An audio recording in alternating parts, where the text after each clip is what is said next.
درانه کتونکو السلام علیکم. زه محمد سلمان همدرد د حق غږ پښتو چینل خبري لنډیز کې ستاسو کوربه اوس تاسو پام را اړوم د مهمو خبرونو لنډیز ته.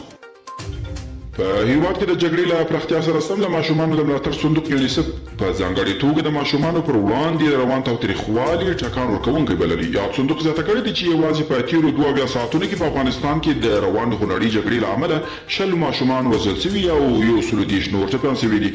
د افغانستان یو شمېر ولایتونو د مرکزونو د نیولو په موخه د طالبانو ګړدون له پیل سره هممهاله امریکا د افغان ځواکونو په ملاتړ د طالبانو پر ضد هوایي بریدونه پیل کړي دي.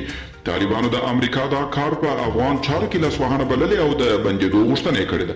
د ټولنیزو رسنیو افغان کارکوونکو د پاکستان ضد پراخ کمپاین پیل کړی دی. دوی د سانکشن پاکستان د هشټیګ په کارولو سره نړیوال ټولنې غوښتنې کوي چې پاکستان په افغان چارو کې د منفي لاسوهنو راوګرځوي. د ټوکیو اولمپیک غوره لوبې پای ته ورسېدې. افغانستان د مډال له ګټلو بې برخې پاتې شو او که پاکستان د ترهګرو ملاتړ ته ادامه ورکړي ښایي له بندیزونو او انزوا سره مخ شي. یوه پاکستاني سناتور مصطفی نواز په خپلو تازه څرګندونو کې ویلي ټوله نړۍ په دې پوهېږي چې پاکستان د طالبانو ملاتړ کوي. د ده په وینا پاکستان باید له طالبانو له ملاتړه پر ځای د سولې د خبرو سره همکاري وکړي.